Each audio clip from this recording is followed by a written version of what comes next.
Graça e paz, meu querido e minha querida, eu sou Eliseu Lustosa e você é muito bem-vindo aqui ao meu canal no YouTube e muito bem-vindo também à minha página aqui no Facebook. Meus queridos, não se fala de outra coisa a não ser de Jeffrey Dahmer, o psicopata, canibal, matou 17 rapazes, homens, tá? E detalhe, alguns ele comeu. Meu Deus do céu. É muita perturbação. É muito capiroto, irmão. É muito demônio na mente de uma pessoa dessa. E é sobre esta mente demoníaca que eu quero aqui fazer uma análise. E já digo para você, vai ser uma análise mais simples, porque vai que esse vídeo pega mais engajamento e eu trago outras análises a nível médio e mais profundo. Então, eu sou um produtor de conteúdo também. Eu tenho que saber trabalhar, tá bom? Mas eu tenho certeza que você ficando nesse vídeo até o final, você vai receber riquezas espirituais. O meu propósito, então, é fazer uma análise espiritual acerca desta mente demoníaca, o que é que está por trás, que influência demoníaca toma a mente de uma pessoa assim. Sobre isso que eu quero falar. Meus queridos, essa série que está sendo publicada e divulgada e muito assistida pela Netflix sobre a vida de Jeffrey Dahmer, irmãos, está causando um alvoroço no mundo todo. Eu já digo para você, você que é sensível a esse tipo de conteúdo, a esse tipo de tema, apesar que eu não vou ficar aprofundando em cada crime, não. Aqui vai ser legal.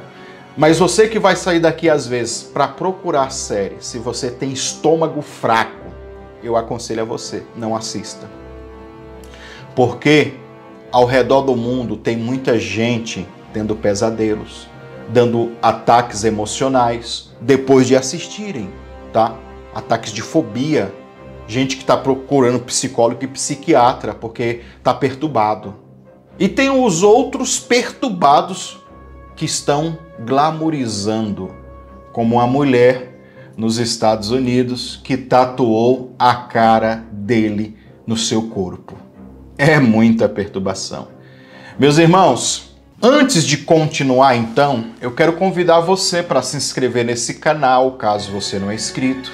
Se você está aqui no Facebook, seguir a nossa página ou curtir a nossa página. Faça isso agora. Ao se inscrever no canal ou na página do Facebook, ativa o sininho das notificações para você receber conteúdos como esse e também nós postamos aqui conteúdos de oração. Mas se você fala assim, não, eu queria ficar só com conteúdos de devocionais de oração. Eu sou um pastor e trabalho aqui no YouTube há muitos anos e tenho um grande trabalho de oração. Só que agora eu estou direcionando as pessoas a um outro canal secundário que é só para devocionais de oração. Campanhas de oração, momentos de oração, palavras, coisas abençoadas também. Inclusive que gera muito milagre na vida de milhares de pessoas. Eu passo aqui os testemunhos de grandes bênçãos que Deus tem feito. Se você também quer participar do nosso canal só de oração, eu vou indicar para você. É o primeiro link aqui nas descrições. Vai estar escrito assim, ó, canal de oração. Clica, que quando você clicar, você vai direto já para um vídeo de oração para receber mais de Deus, tá bom? Aqui também eu posto esses vídeos, mas lá tô separando só para oração, tá bom? E, ó, o joinha, meu irmão, o gostei, o like. Já deixa o seu like aí no vídeo, capricha aí, comenta, tá? A análise que eu vou fazer aqui agora é uma análise simples. Por quê? Vai que esse vídeo pega um hype também.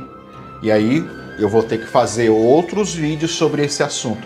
E eu confesso para vocês, irmãos, eu tenho muito conteúdo para falar sobre o que é que está por trás desse tipo de gente psicopata que vive em alto nível de trevas, alto nível de opressão e manifestação demoníaca. Essa é a verdade, tá? Então, bora lá falar sobre Jeffrey Dahmer.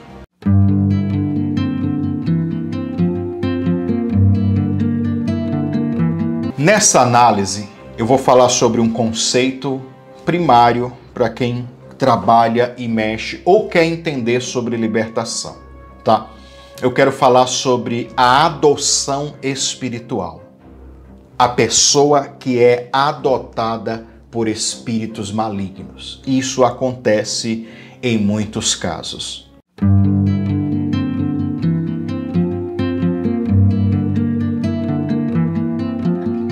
Queridos, o tema que eu escolhi para essa análise é personificação demoníaca.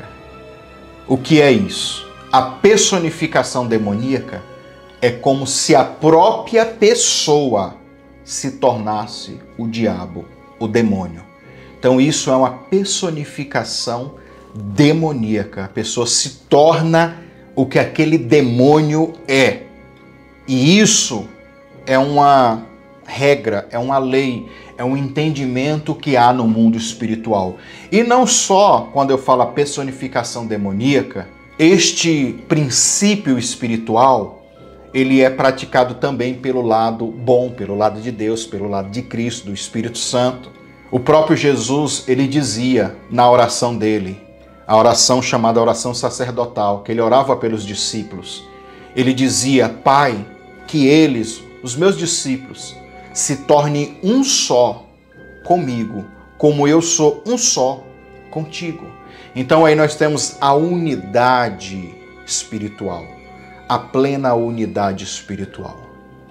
Paulo, o apóstolo Paulo, meus queridos, ele dizia o seguinte, se eu morrer hoje, se eu morrer agora, para mim é lucro. Já não sou mais eu que vivo, é Cristo que vive em mim. Olha o nível de maturidade, de espiritualidade, de unidade. Para ele não fazia nem mais sentido nada que não fosse Cristo. Viver a vida de Deus. Imagina agora isso do lado contrário. Imagina agora alguém falar: já não sou mais eu que vivo, é o diabo que vive em mim. Isso acontece? Acontece. A pessoa, irmão, ele vai andar manifestado, tá? E tem pessoas que têm uma habilidade. Aí eu poderia entrar em muitos outros assuntos aqui. E tem pessoas que têm uma habilidade, ele desenvolve uma habilidade espiritual de... Ele incorpora, ele manifesta, mas ele fica consciente. Algumas pessoas têm essa habilidade. Alguns pastores desconhecem essa habilidade. Alguns pastores dizem que não pode, quando o demônio incorpora aquele modelo de libertação tradicional. Ele toma o consciente. Tem pessoas que ele sai do corpo. O espírito entra, ele sai do corpo. Ele está vendo ali fora do corpo o demônio usando ele e ele está consciente. Quando ele sai, ele lembra de tudo, porque ele viu. Mas ele diz: não foi eu que fiz isso. Foi o espírito, o demônio, o mal que estava incorporado em mim. A personificação demoníaca é este nível espiritual de trevas que uma pessoa chega a ser o próprio diabo. Meus queridos, para acontecer este nível de personificação demoníaca, não é da noite para o dia. Há um processo contínuo e gradativo aonde os demônios vão seduzir a pessoa, vão enganar a pessoa, vão manipular na mente pensamentos negativos, malignos, esquisitos, desejos de todo nível. E a pessoa, conforme ele vai vendo que ele cedeu para um desejo estranho, vai colocando outro, até ficar uma coisa sem limites.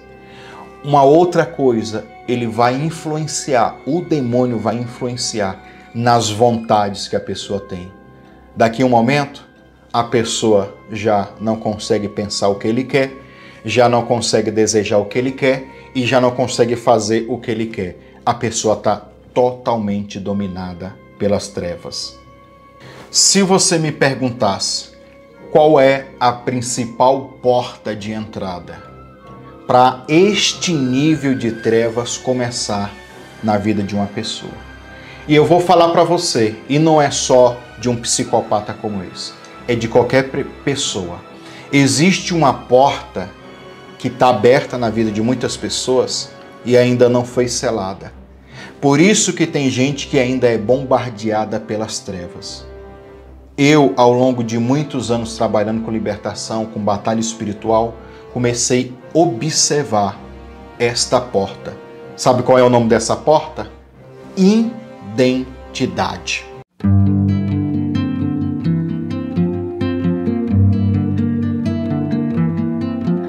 Se você for parar para pensar, todos nós temos crise de identidade.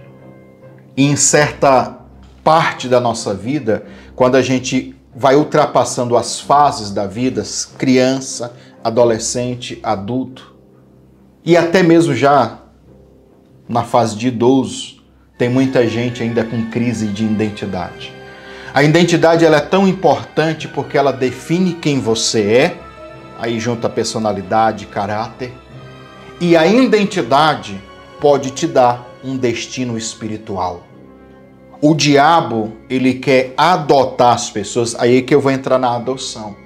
Por causa que tem pessoas que têm crise de identidade, eles não sabem quem são, em quem se espelhar, ele fica procurando espelhos, ele tem uma sede, ele tem uma fome de querer ser algo ou alguém. Adoção, porque todos nós, meus irmãos, precisamos de ter essa revelação da adoção para os demônios não virem e nos adotar no mundo espiritual. Quando nós recebemos o espírito de adoção que clama, o nosso espírito ele fica clamando, Pai, Pai, Pai, ele está pedindo adoção.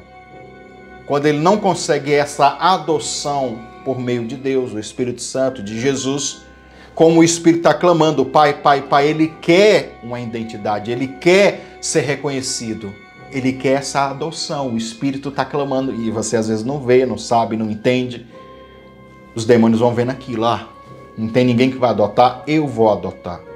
Meus queridos, uns anos atrás, deixa eu contar uma história para você aqui. Trouxeram uma moça para mim, 14, 15 anos, que já tinha rodado um monte de igreja. Essa moça, ela queria se ver livre do sentimento, dos pensamentos e da vida ruim que ela estava vivendo. Aí, o quadro era o seguinte: surtos psicóticos, às vezes quebrava tudo dentro de casa, depressão, muito choro, já tinha tentado se matar várias vezes, 14, 15 anos. Olhei para ela, vestida de preto, irmãos, tudo de preto. Tava ali meio com o pessoal do cemitério, daquelas bandas, você entendeu, né? Para eu não ficar aqui enrolando. Quando eu olhei, eu falei, meu Deus do céu. Só que dentro dela tinha um desejo de querer se livrar daquele mal, entendeu? Quando eu fui orar por ela, o pessoal já tinha dito, pastor, muita gente já orou, não manifesta, não faz nada. Às vezes dá esses surtos, manifesta aí dentro de casa, mas quando vai orar, parece que o diabo foge. Falei, então, vamos orar, né? Tentar fazer alguma coisa por ela.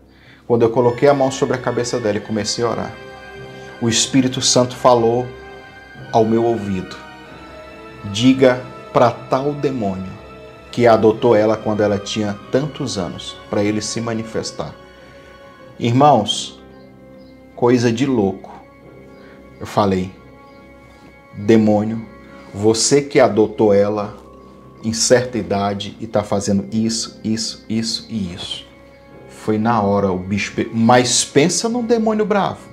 Aquela menina de 14, 15 anos, irmãos, tomou uma força que, meu Deus do céu. E ali, nos primeiros segundos que manifestou, se pudesse, quebrava tudo e arrebentava nós. Eu segurei e já dei uma ordem para os anjos amarrar. E aí eu comecei a ministrar. Depois eu expulsei e comecei a conversar com ela. Pensa numa cura na alma. Aí eu descobri rejeição dos pais, da família, da sociedade, um monte de coisa, irmãos, na mente daquela jovem. E enquanto eu fiquei naquela igreja, uns 2 anos naquela igreja local, eu via ela, depois da libertação, não sei como ela está hoje, mas depois daquela, era outra pessoa, sorridente, alegre, aquelas roupas pretas, aquelas caras assim de gente morta, já não tinha mais, entendeu? Quando eu estava saindo dessa congregação, me lembro que ela já estava até se relacionando com um jovem da igreja. Feliz, abençoada. Can you pinpoint that? Is there a sense for when that really began to happen with you, Jeff? I think it was around age 14 or 15. Started having obsessive thoughts of violence intermingled with sex. And it just got worse and worse.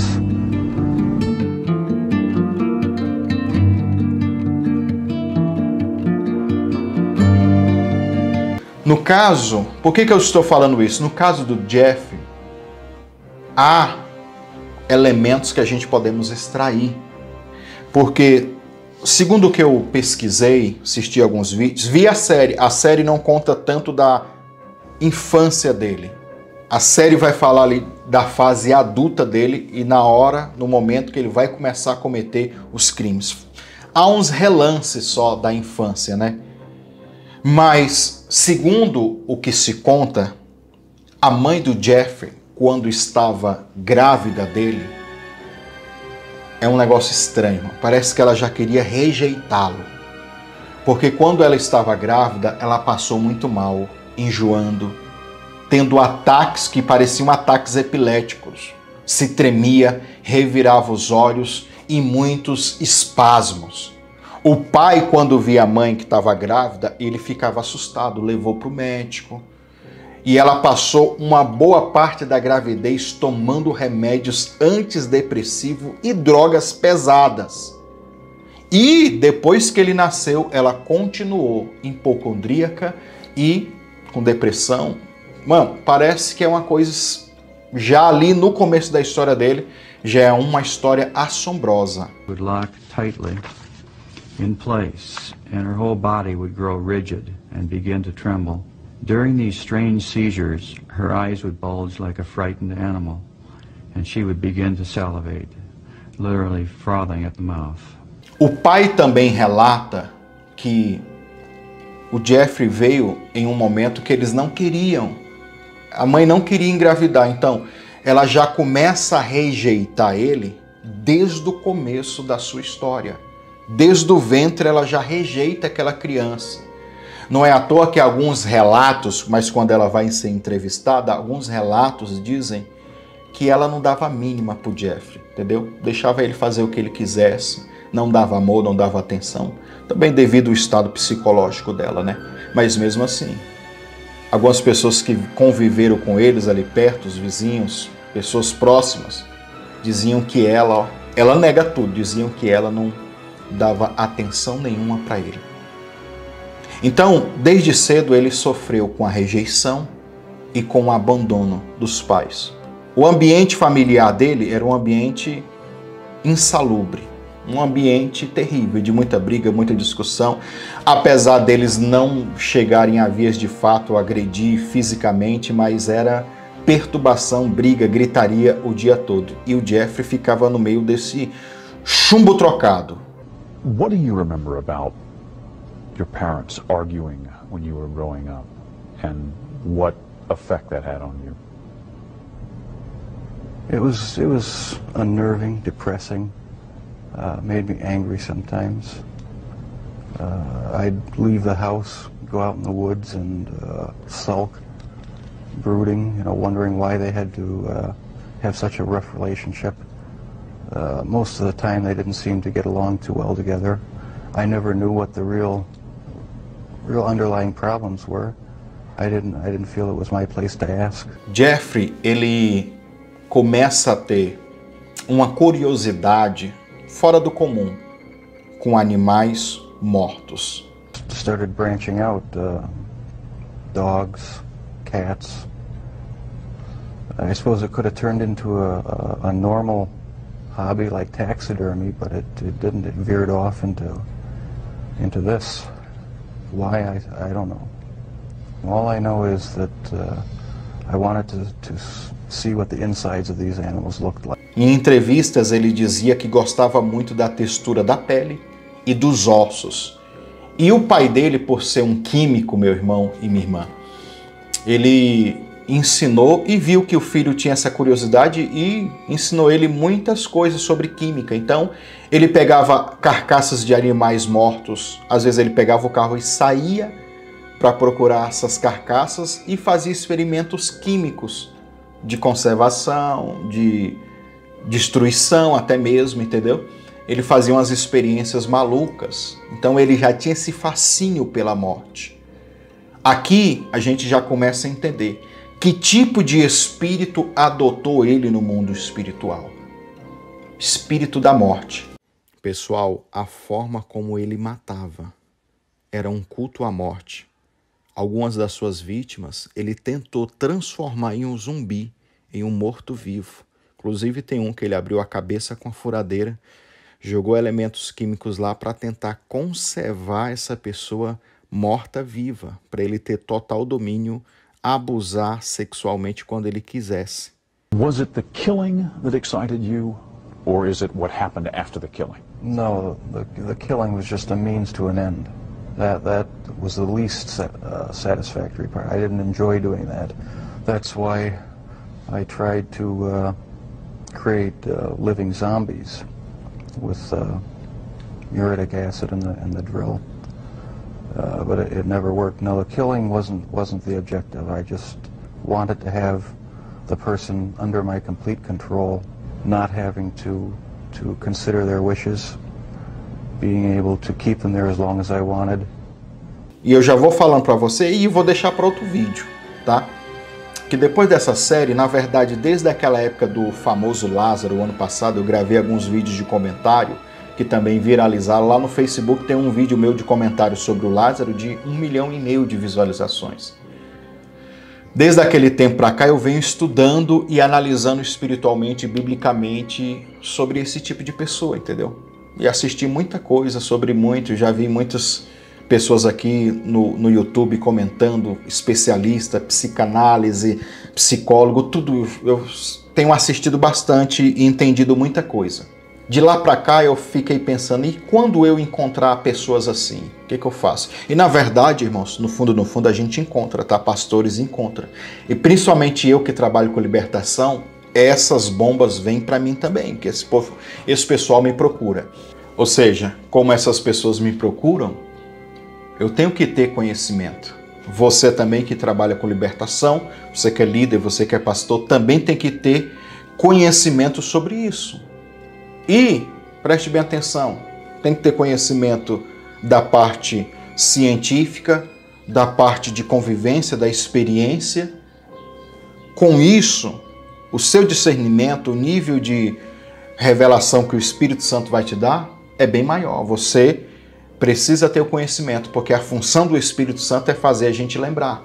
Quando você não sabe, às vezes o próprio Espírito revela a você ali naquela situação. Como essas pessoas me procuram, chegam pessoas assim, talvez não no nível do Jeffrey, a gente não sabe também que a maioria desse pessoal eles vivem uma vida dupla e bem escondida, né? Mas há casos de opressão demoníaca que beira Jeffrey Dahmer, meu irmão.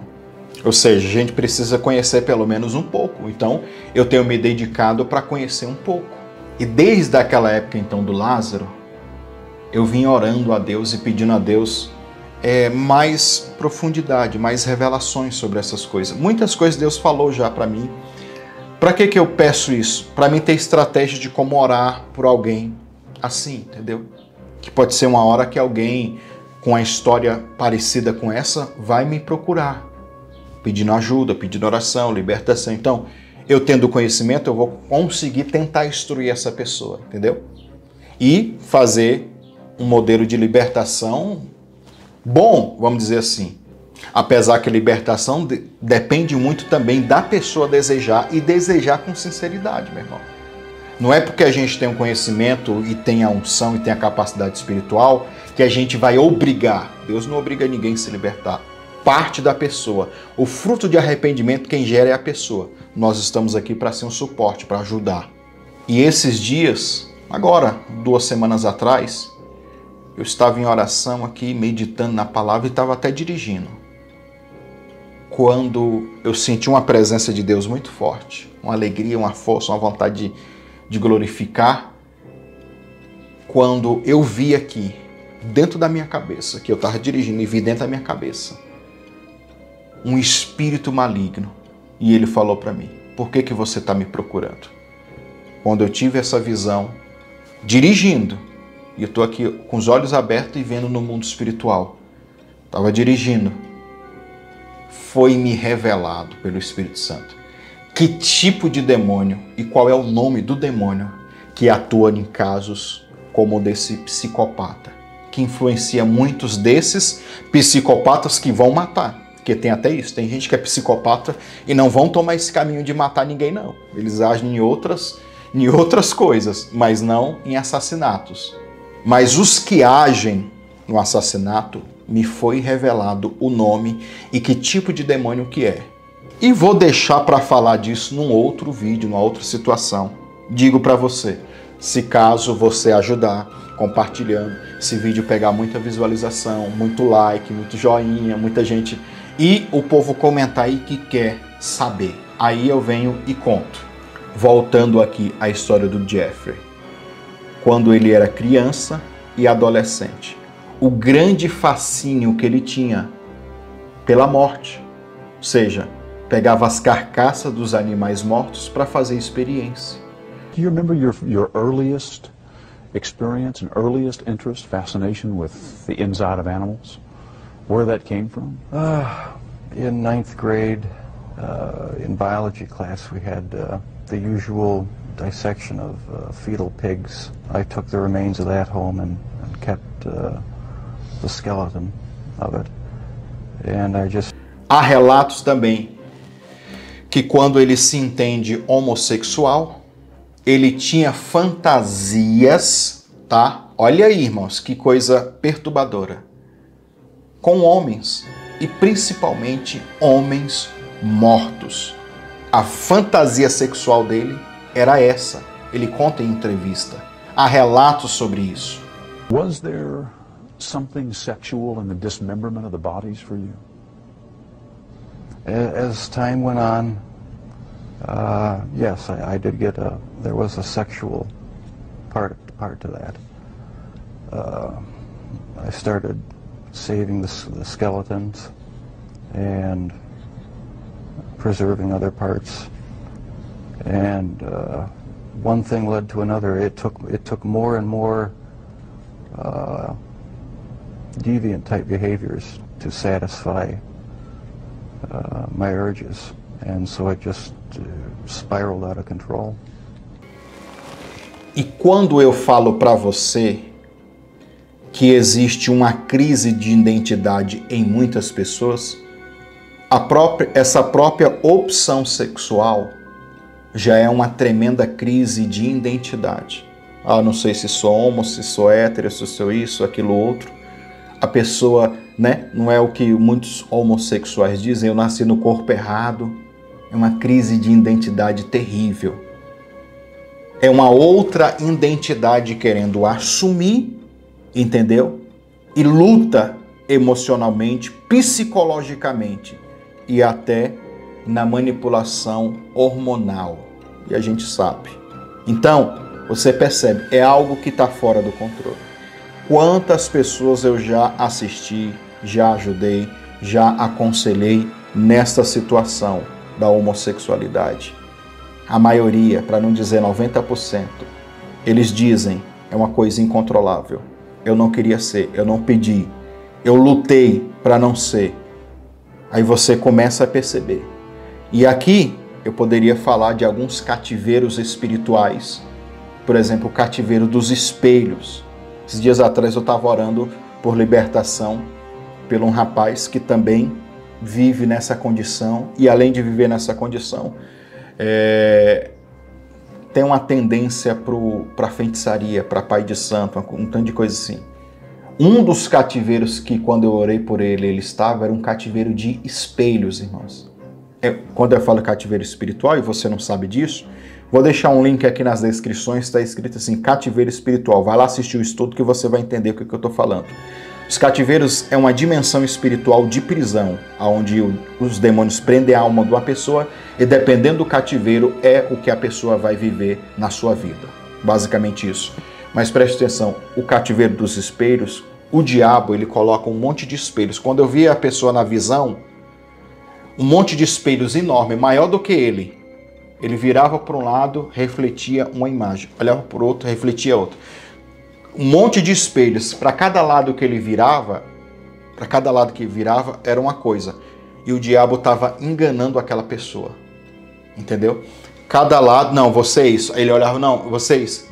Ele ficava preso ali e não sabia quem ele era. Ele não conseguia fazer assim, olhar para ele e ver quem ele era, porque o diabo fazia a pessoa olhar para os espelhos. Olha que loucura. Só que a crise de identidade, ela não acontece só com a opção sexual. Ela acontece na profissão, o que eu vou ser, o que eu não vou ser, no chamado de Deus. Por que tem muita gente de chamado e não sabe o que fazer dentro da igreja? Crise de identidade. Há uma necessidade, então, de ministrar o espírito da adoção e também falar sobre identidade e destino. Quem você é? E existe uma identidade universal. Quantas vezes eu já preguei sobre isso nas minhas pregações aqui nesse canal? A identidade espiritual. Quem você é no espírito? Tem um monte, irmão, de coisas que você pode extrair dessa identidade. Fogo, relâmpago, raio, poder, rei, sacerdote. Há um monte de identidades que você vai juntando elas todas em você e você vai criando uma personalidade espiritual, uma personalidade de Deus. É outro assunto, mas vamos lá.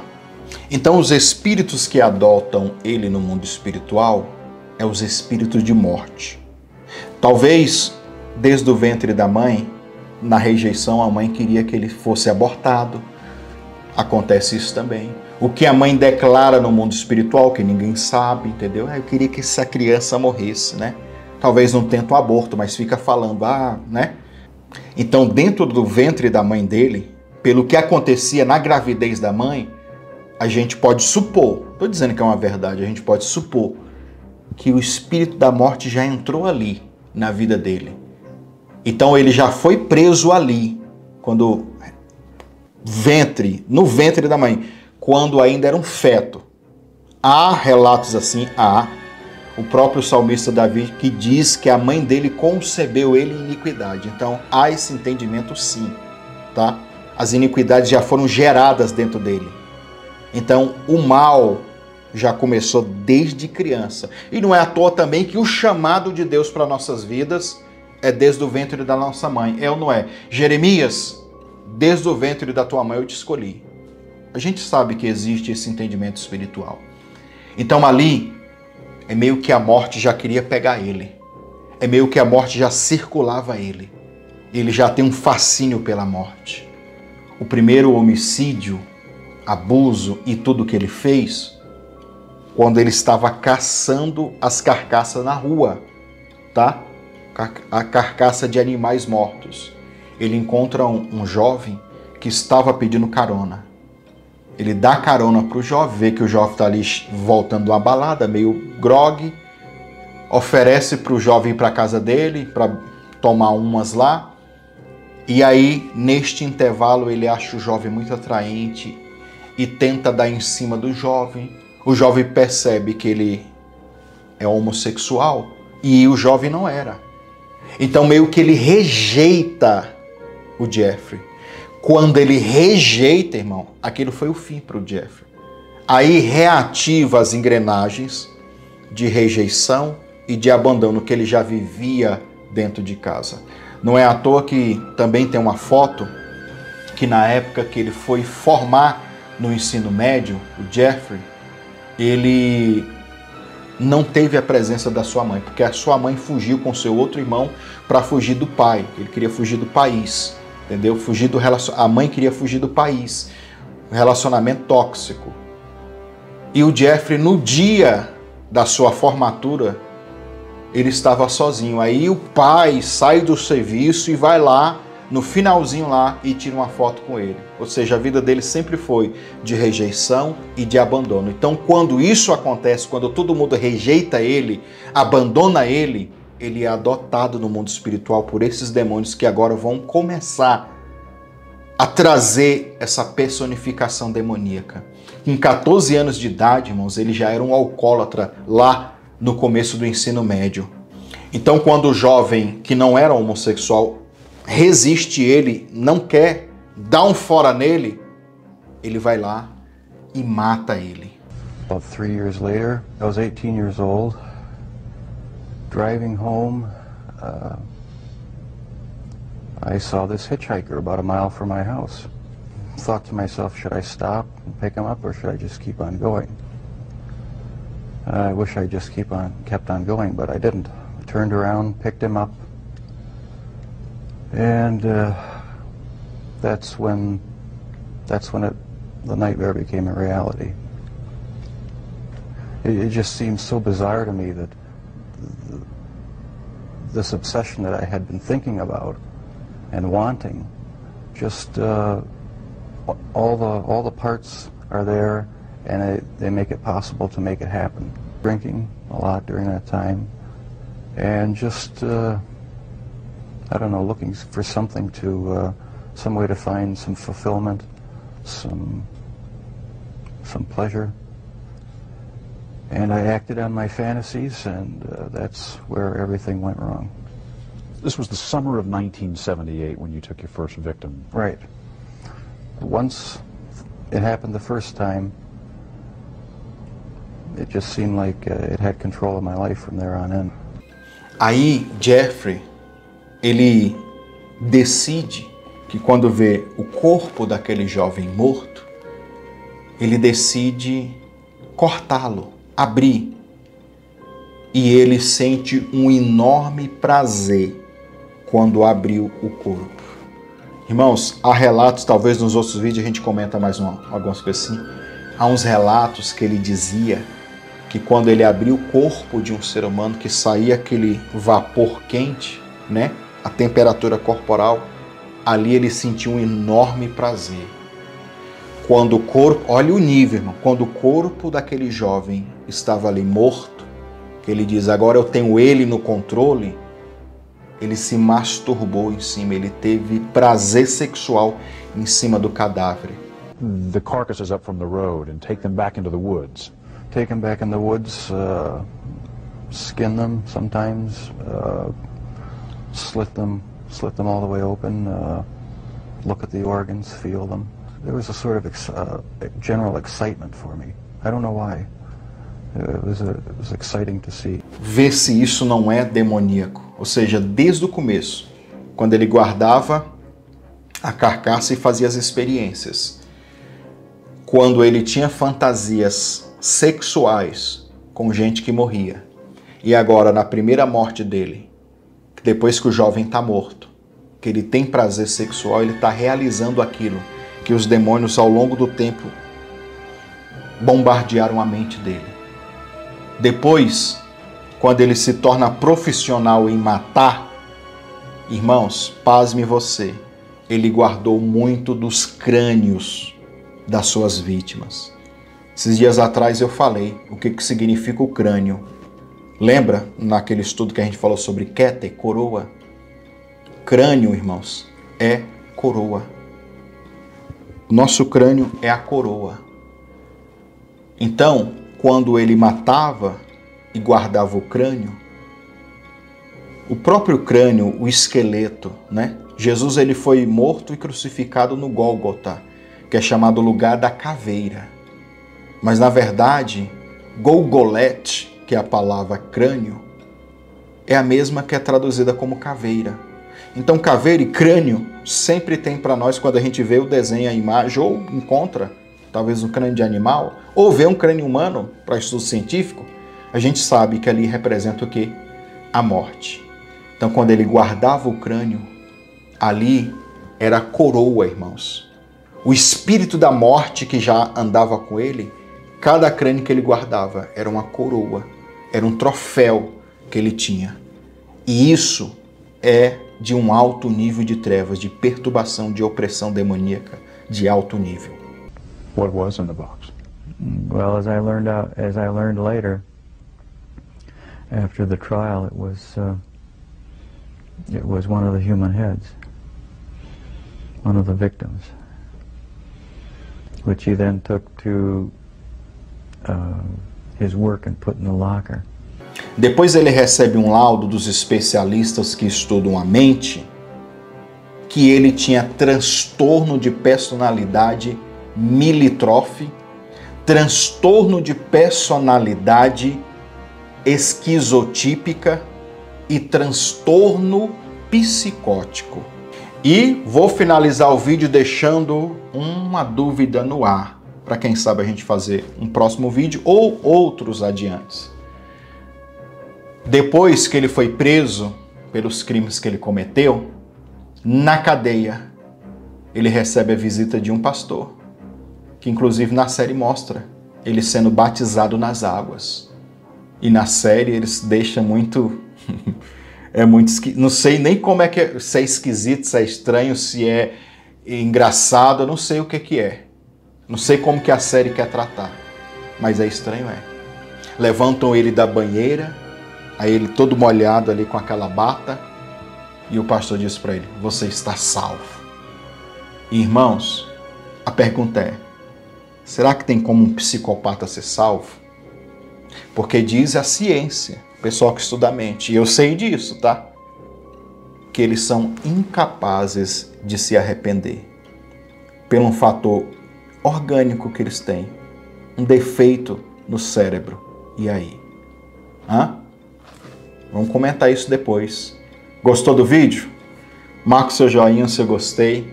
Se inscreva no canal, caso você não é inscrito. Compartilhe com quem você acha que tem interesse nesse conteúdo. E vai lá se inscrever no nosso canal de oração, de devocional. O link está aqui nas descrições. Eu aguardo você então em um próximo vídeo. Deus abençoe você, um forte abraço e um beijo no seu coração.